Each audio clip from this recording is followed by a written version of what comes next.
It's the Texas weather discussion video. This is for Monday, the 2nd of July. Independence Day is almost here. We will roll with the persistent forecast for today and tomorrow. Hot, humid with highs mostly in the triple digits, but somewhat of a pattern change comes Independence Day, and we could see an increase in isolated showers and storms and maybe some lower temperatures.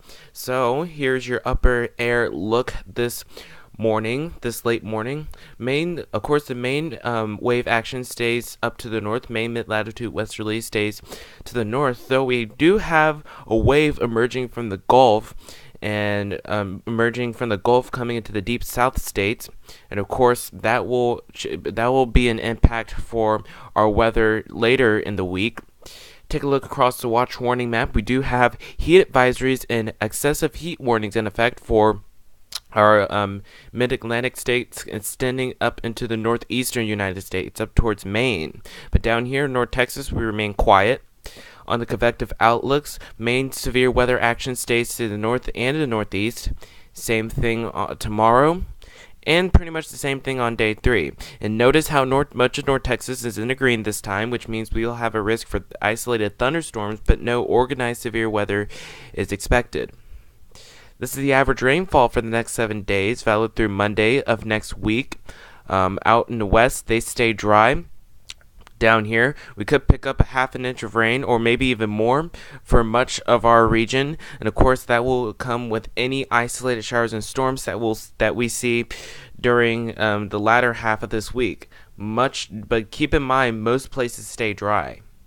Out in the tropics, if you're beach bound for this Independence Day week, well, you're in luck. Nothing expected for the next 48 hours to basically next week.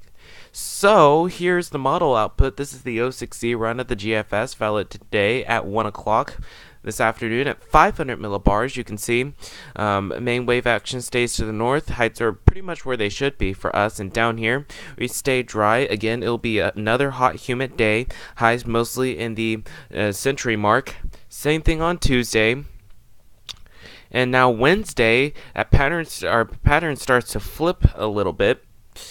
We continue. We do mention the chance of isolated showers and thunderstorms, mainly during the afternoon and evening hours. It won't be widespread coverage, though. The best chance of one spot getting wet will be in the 20% bracket. Highs will be in the mid-90s, with an increase of clouds. There's Thursday, pretty much the same deal here. A mix of sun and clouds, highs in the mid-90s. About a slim chance of a shower or storm during the afternoon. And on Friday, pretty much the same deal. This is Saturday as the weekend begins. Pretty much a front stalls near the I-40 corridor. We'll continue to mention a chance of isolated showers and storms as a result of that. But it won't be widespread coverage, but expect a mix of sun and clouds. Highs should be in the mid-90s. And on Sunday, we start to clear out a little bit. Highs should be in the mid-90s.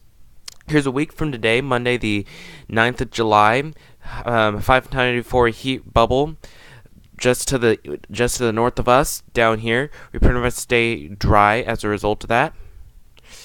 Here's the end of the 10-day forecast period. This is Wednesday the 11th, 594 heat ridge just to the north of us, and of course we stay dry as a result of that.